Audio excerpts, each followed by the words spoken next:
Assalamualaikum dear novel readers, welcome to my channel. Don't copy paste my novel without permission. Novel तुम मेरा जुनून हो, किस्त number 23, अज़ कलमैनी राजपूत।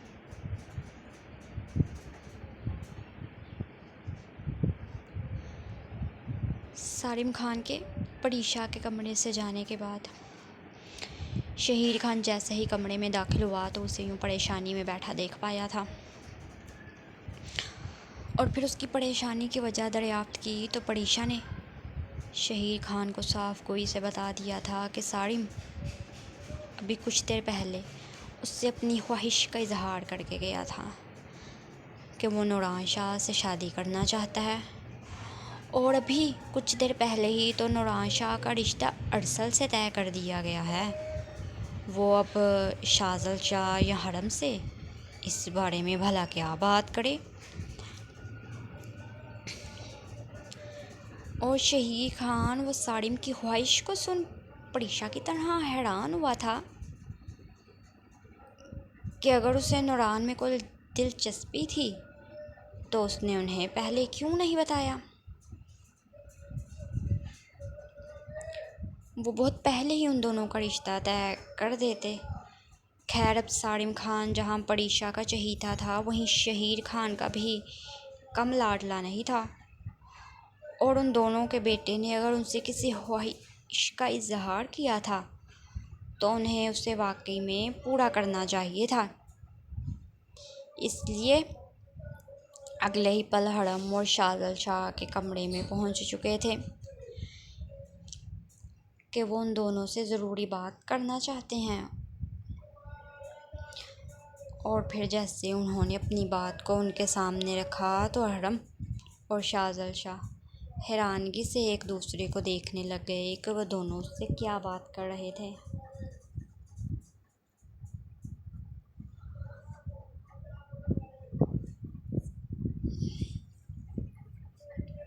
अभी कुछ देर पहले तो उनकी मौजूदगी में ही उन्होंने नूरान का रिश्ता तय कर दिया था, फिर अब वो अपनी ज़ुबान से कैसे बदल सकते थे। ये उनकी इज्जत का मामला था।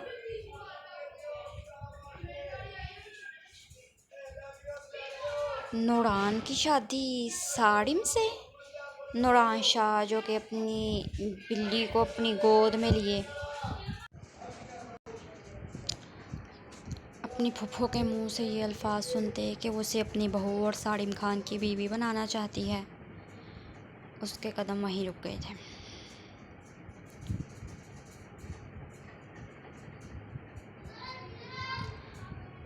और आंखों में भी बेयकीनी थी।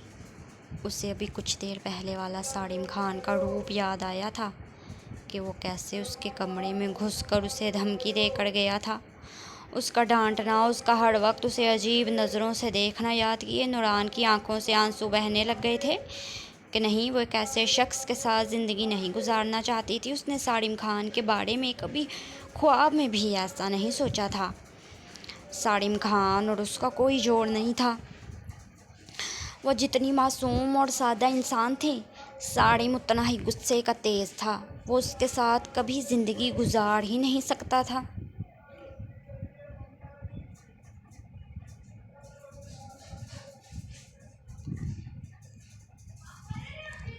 भाभी, वो हम इस बारे में हरम जो कि अभी परीशा से इस बारे में कुछ कहती कि उसे दरवाजे पर खड़ी नूरान दिखाई दी थी जिसकी आंखों से तेज़ी से आंसू बह रहे थे। नूरान मेरी जान, क्या हुआ?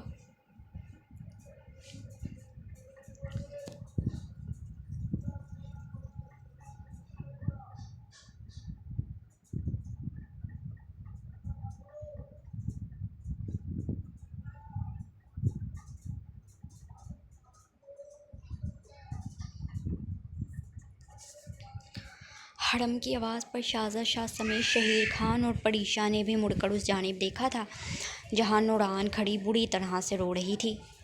हरम ने आगे बढ़ते नूरान को अपने सीने से लगाया था। वो अपनी बेटी की नाजुक मिजाजी से अच्छे से वाकिफ़ थी। ज़रूर उसने ये बात सुन ली होगी, इसलिए रोना शुरू कर दिया था। नूरान की हालत देख हरम को यही लगा था।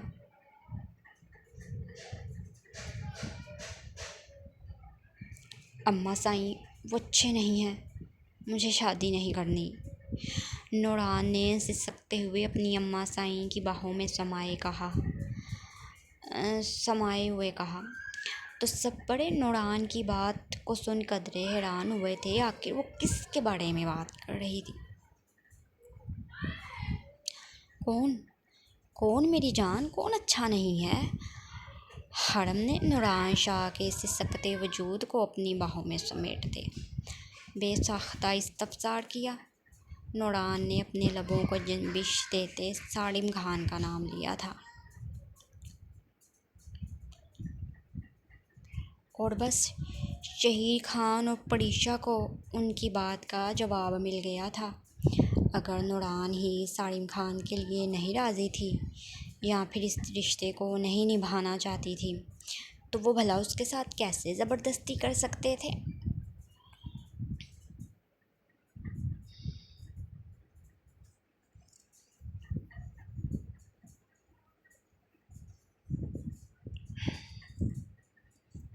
शहीर खान और परीशा बहुत मायूसी से उनके कमरे से बाहर आए थे। शहीर खान और परीशा के कमरे में इस वक्त सालिम खान, जावियान खान समेत निशा, हेज़ल और कारी भी मौजूद थे और अपने मोम डैड के मुंह से सारा वाक़या सुनते सालिम खान कितनी ही देर तो कुछ बोल नहीं पाया था।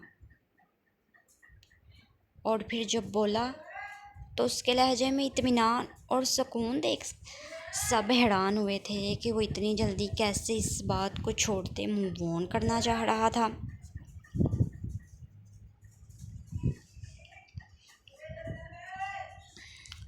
इट्स ओके मोम एंड डैड, अगर नूरान की यही मर्ज़ी है और मामू मामानी का भी यही फ़ैसला है तो ठीक है। आपको इस बारे में परेशान होने की कोई ज़रूरत नहीं। और अब बताएं, हमें वापस कब चलना है? क्या आज शाम हम वापस जा सकते हैं? मैं मज़ीद यहाँ नहीं रुकना चाहता।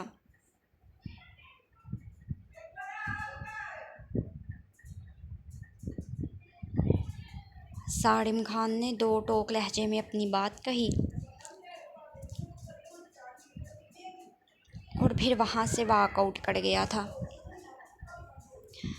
जबकि पीछे सब उसकी पुश्त को ही देखते रह गए थे कि सालिम खान ने इस सिचुएशन में इतना ठंडा रिएक्शन क्यों दिया था। यानी कि उसने एक बार भी नहीं कहा था कि नहीं, वो ऐसा नहीं होने देगा,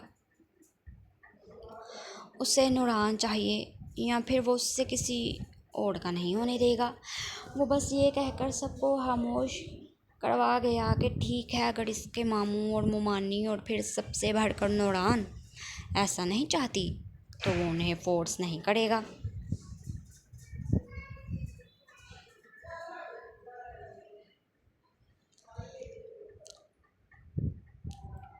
खैर, सब ने उसे सालिम खान का निचोड़पन और अक्लमंदी समझते इग्नोर कर दिया, लेकिन जावियान खान, वो चाहकर भी इस बात को इग्नोर नहीं कर पाया था।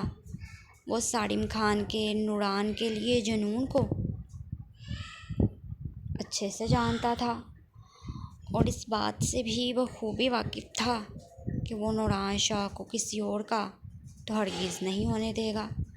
लेकिन उसके भाई के दिमाग में आखिर क्या चल रहा था, ये जावियान खान को भी समझ नहीं आई थी।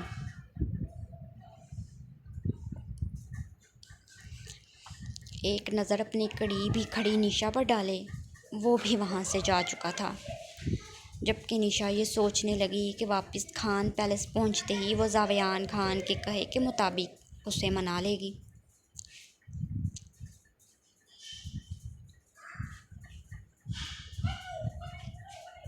क्या अम्मा साईं, आप ये क्या कह रही हैं? इतना सब कुछ हो गया और हम दोनों को उसकी भनक तक नहीं लगी। जब आलम शाह और दाइम शाह को इस बारे में मालूम हुआ तो वो काफ़ी हैरान हुए थे कि उनकी पुप्पो ने इतनी बड़ी ख्वाहिश का इजहार कर दिया, उन्हें मालूम नहीं था। खैर, अपने माँ बाप की तरह उन दोनों ने भी नूरान की बात को अहमियत देते इस बात को रफ़ा दफ़ा कर दिया था कि अगर नूरान ऐसा नहीं चाहती तो वो हरगिज़ भी ऐसा नहीं होने देंगे। और वैसे भी वो सब नूरान को इतनी जल्दी रुखसत करने का इरादा नहीं रखते थे। ये तो उनकी अम्मा साईं की ख्वाहिश थी कि वो नूरान का रिश्ता अपनी दोस्त के बेटे से तय कर दें, इसलिए वो सब खामोश हो रहे थे। दाइम शाह अपने एक दोस्त की कॉल आने पर कमरे से बाहर आ गया था, जबकि आलम शाह वो वहीं बैठा वो अपनी अम्मा साईं और बाबा साईं से मज़ीद भी कुछ बातें करने लग गया था। अरसल शाह कब से बेड पर नींद दराज हुए अपने मोम की तरफ से व्हाट्सएप पर भेजी गई नूरान शाह की तस्वीर को खोल कर देख रहा था। उसकी मासूम और हसीन नैनो नक्श और फिर उसकी वो खूबसूरत गहरी नीली आंखें, वो जैसे उससे नज़रें नहीं हटा पा रहा था। उससे यकीन ही नहीं हुआ था कि ये मासूम पड़ी उसके नसीब में लिख दी गई थी। नूरान शाह की तस्वीर को देख अरसल शाह गहरा मुस्कुराते अपनी किस्मत पर रश्क करने लगा था।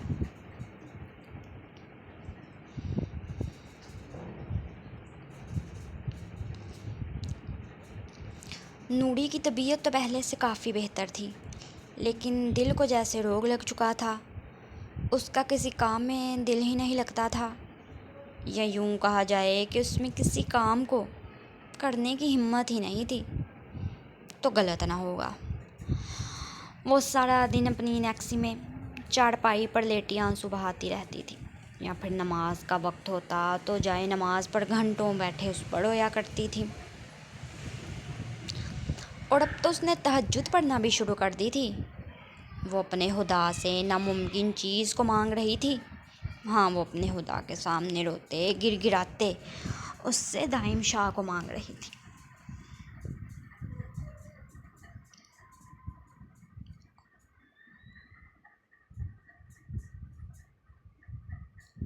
साड़ीम, तुम ठीक तो हो? हरम शाहजल शाह के लाख इसरार करने के बावजूद भी वो सब आज की रात वहाँ नहीं रुके थे, बल्कि अगली शाम ही वापस खान पैलेस के लिए निकल चुके थे।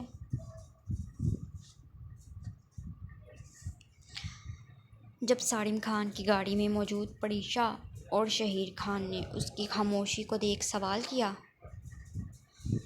तो सारिम खान ने लबों पर ज़बरदस्ती की मुस्कुराहट सजाए हाँ में सर हिलाया था कि हाँ, वो बिल्कुल ठीक है। वो अपने मोम डैड को अपनी वजह से परेशान नहीं करना चाहता था।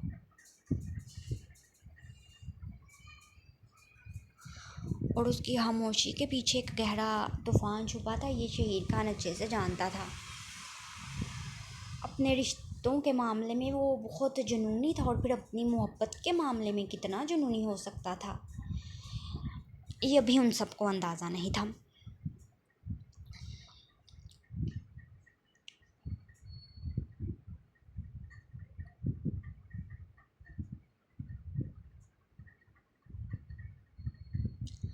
साड़ीम, तुमने मुझे ठीक से बात ही नहीं करने दी। शाहज़ल और हरम ज़रूर मेरी बात मान लेते। परीशा, जिसकी अपनी यही ख्वाहिश थी, अब जैसे उसे बहाना मिल गया था कि वो नूरान को अपने बेटे के नाम करते उसे अपनी बहू बना ले, लेकिन साड़िम खान उसे ये कहते मना कर दिया और वापस ले आया कि वो दोबारा इस बात को मामू और मुमानी से नहीं करेंगे। दरअसल साड़िम खान को ये सुनते गुस्सा आया था कि नूरान ने उसके रिश्ते के लिए इनकार किया था, कि वो साड़िम से शादी नहीं करेगी, इसलिए तो खामोशी से अपने मोम डैड को लिए वापस आ गया था। जबकि परीशा वो साड़िम खान से शिकवा कर रही थी कि वो कुछ देर उसे वहाँ रुकने देता, वो शाहज़ल और हरम को इस रिश्ते के लिए ज़रूर मना लेती, वो उसे इनकार कर ही नहीं सकते थे।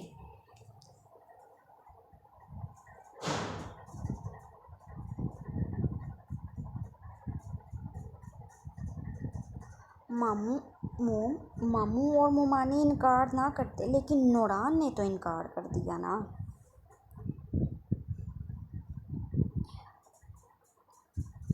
सालिम खान के दिल की बात लबों पर आई थी। हाँ, उसे नूरान की इस हरकत पर बेतहाशा गुस्सा आया था। वहीं इस बात का दुख भी था कि नूरान शाह ने उसके जज्बात को रद्द कर दिया था। उसने साफ और सीधे अल्फाज में उसकी मोम को इनकार कर दिया कि वो उससे शादी नहीं करेगी, उसे उससे डर लगता है। हालांकि उसने उसे अपने गुस्से का 1% भी नहीं दिखाया था। नूरान अभी बच्ची है सालिम, वो इट्स ओके मोम।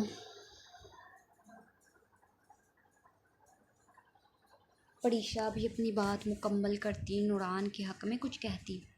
सालिम खान अपनी मोम की बात को दरमियान में टोक गया था। वो वाकई इस टॉपिक पर अब कोई बात नहीं करना चाहता था।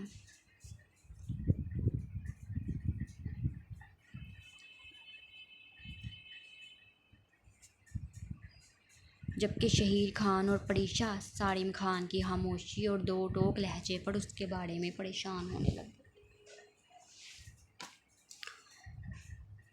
जावी, मेरी आँख में कुछ चला गया।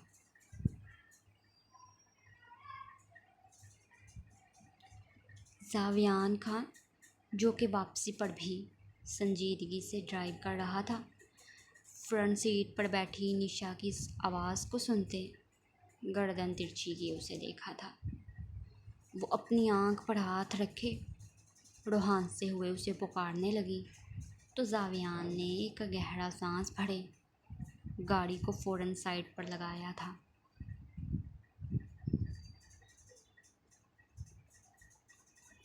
अभी कुछ देर पहले ही निशा की ज़िद की वजह से उसने विंडो ऊपर की थी कि बाहर बहुत अच्छा मौसम है, ठंडी हवा चल रही है, और अब उस लड़की की आँख में कुछ चला गया था।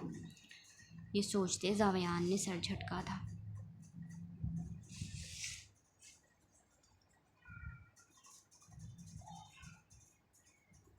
जावी, मैं तुमसे बात कर रही हूँ, देखो मेरी आँख में कुछ चला गया है। निशा ने एक बार फिर से उसे पुकारा तो जावियान खान, जो उसकी इस बचकाना हरकत पर उसे घूर रहा था, भला और क्या करता, इसलिए न चाहते हुए भी निशा की मदद करने के लिए उसके करीब हुआ था।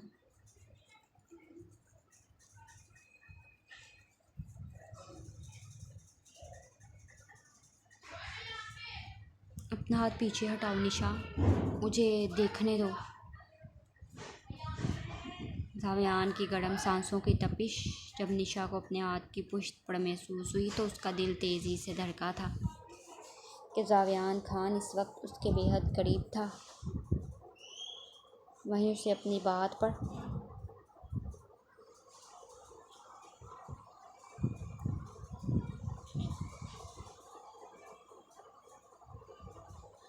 टस से मस न होते देख।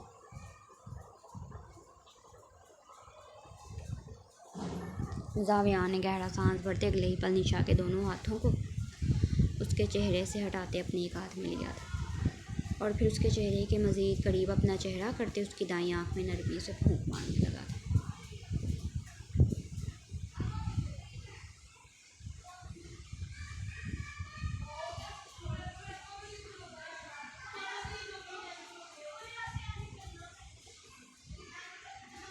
निशा, जिसने जावियान खान के निरूठेपन और संजीदा अंदाज पर जानबूझकर ये बहाना किया था कि उसकी आँख में कुछ चला गया है, अब उसकी बेहद नज़दीकी पर उसका दिल तेज़ी से धड़कता जैसे पसलियाँ तोड़कर बाहर आने को था कि वो इस शख्स को अपने करीब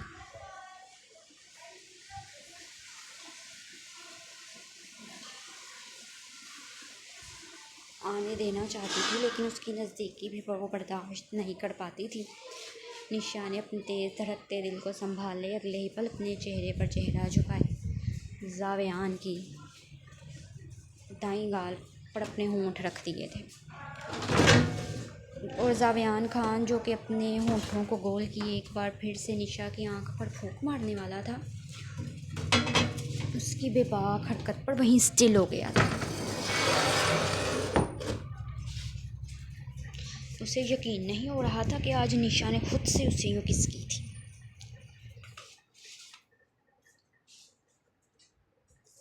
उसकी नरमो नाजुक पंखुड़ियों को अपनी गाल पर महसूस करते जावियान का दिल मानो पसलियाँ तोड़कर बाहर आने को था।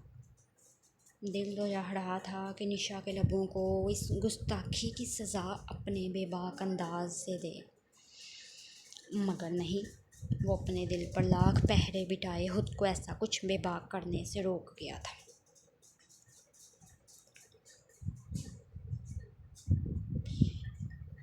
मेरे जज्बात से खेलना बंद करो निशा, तुम मेरे जुनून को नहीं सह पाओगी। जावियान खान ने अगले ही पल निशा के जबड़े को अपने हाथ की सख्त गिरफ्त में लेते उसे अच्छे से बावर करवा दिया था कि जिस दिन वो बेबाकी दिखाने पर आया उस दिन निशा उसके जुनून को सह नहीं पाएगी। और निशा उसके शदीद रिएक्शन पर तजाद उसके अल्फाज पर मुंह बनाकर रह गई थी कि ये शख्स आखिर क्यों इतना पत्थर दिल हो चुका था कि उसकी हर कोशिश को नज़रअंदाज कर रहा था।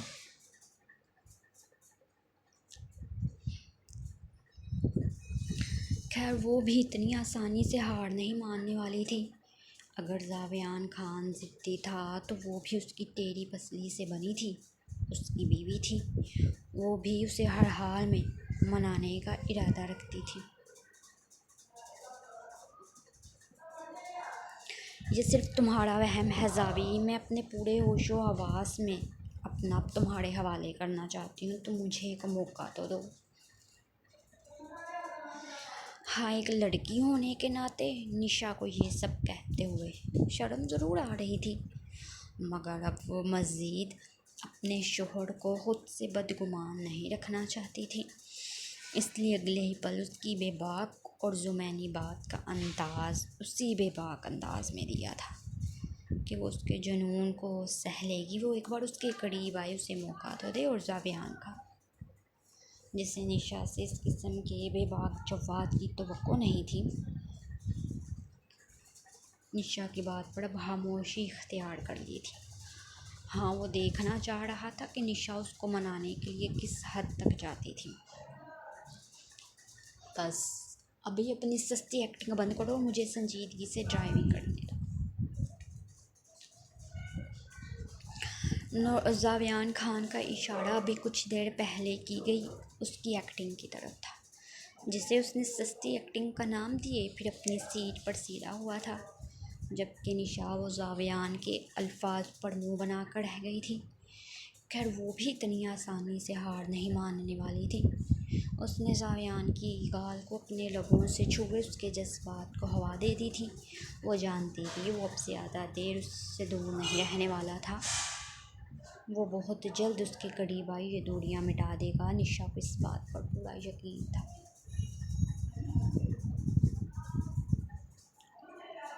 या अल्लाह पाक, मुझे छोटे शाहज़ाई के नसीब में लिख दे। वो जो कब से ईशा की नमाज़ अदा की अब वहीं जाए नमाज पढ़ बैठे दुआ मांग रही थी, यूँ अचानक अनेक्सी में दाखिल हुई तो नूरी के लबों से सिसकियों के दरमियान छोटे शाहज़ाई का नाम सुनते उसके कदम वहीं रुके थे।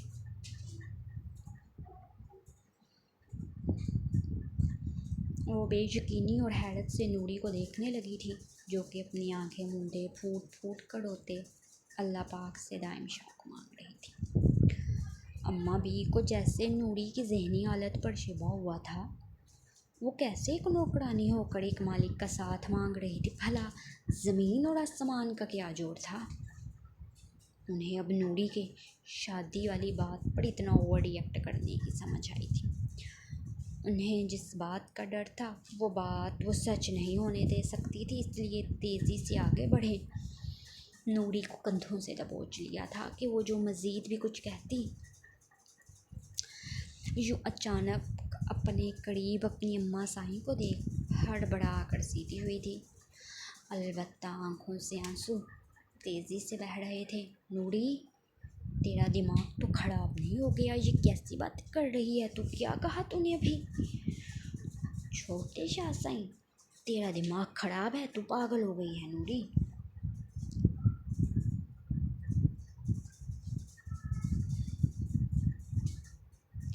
हाँ अम्मा, बिल्कुल ठीक कहा तूने, मैं पागल हो गई हूँ। छोटे शाह साहिब ने मुझे पागल कर दिया है। मैं यहाँ से नहीं जाना चाहती अम्मा, मैं किसी और से शादी नहीं करूँगी। नूरी अब इस रोग को मज़ीद अपने दिल में नहीं रखना चाहती थी, इसलिए अपनी अम्मा से रोते हुए कहने लगी। तो अम्मा भी फ़ौरन ही उसके मुंह से ये कड़ा सुनते कि उन्होंने वाकई में अभी कुछ देर पहले ठीक सुना है। वो अपनी दुआओं में इस हवेली के छोटे शाह साईं को मांग रही थी। अम्मा भी का हाथ उठा और नूरी की गाल पर निशान छोड़ गया था। बकवास बंद कर अपनी नूरी, ये तू कैसे ख्वाब देख रही है जो कभी पूरे नहीं हो सकते। ऐसा नामुमकिन है। नामुमकिन तुम्हारे लिए है अम्मा, खुदा के लिए तो नहीं। वो हर नामुमकिन को मुमकिन बना सकता है। वो मेरी दुआओं पर कुन फरमा सकता है।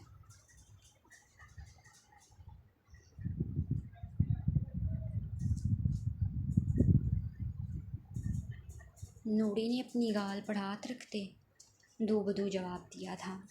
हाँ, ऐसे थप्पड़ वो अपनी अम्मा साईं से पहले भी कई बार खा चुकी थी, इसलिए उसे अपनी अम्मा के हाथ उठाने पर कोई दुख नहीं हुआ था।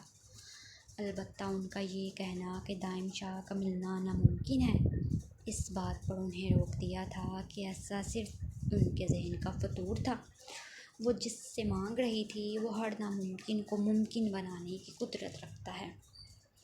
नूरी की इस जज्बाती बात ने कुछ पल के लिए अम्मा को लाजवाब कर दिया था, लेकिन सिर्फ कुछ पल के लिए।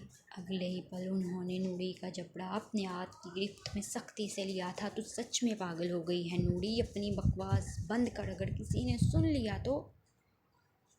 बल्कि एक मिनट, क्या छोटे शाह साईं की तरफ से भी ऐसा कुछ है? मेरा मतलब, क्या उन्होंने कभी तुझे छुआ है?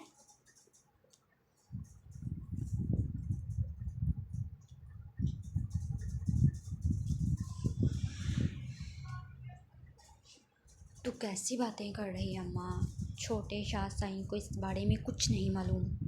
हाँ, वो ये अच्छे से जानती थी कि भी कुछ दिन पहले ही तो दाइम 4 साल बाद वापस लौटा था, लेकिन फिर भी अपने दिल की तसल्ली के लिए उन्होंने नूरी से ये पूछ लिया था कि कहीं उनके छोटे शाह साईं की तरफ से तो ऐसा कुछ नहीं था। जिस पर नूरी ने फ़ौरन ही अम्मा के वहम को दूर कर दिया था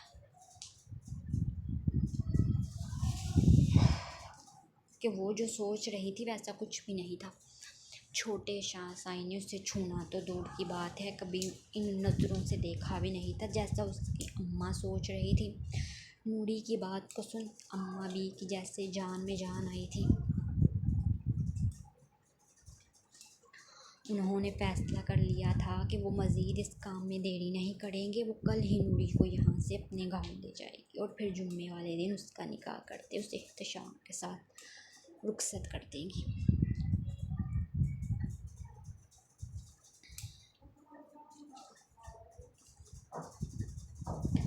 अम्मा भी खामोशी से नूरी के करीब से उठती अपनी चारपाई पर लेट गई थी।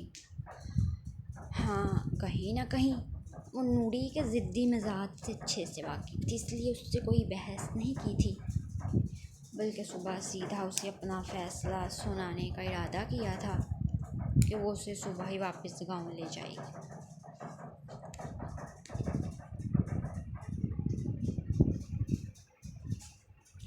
जारी है।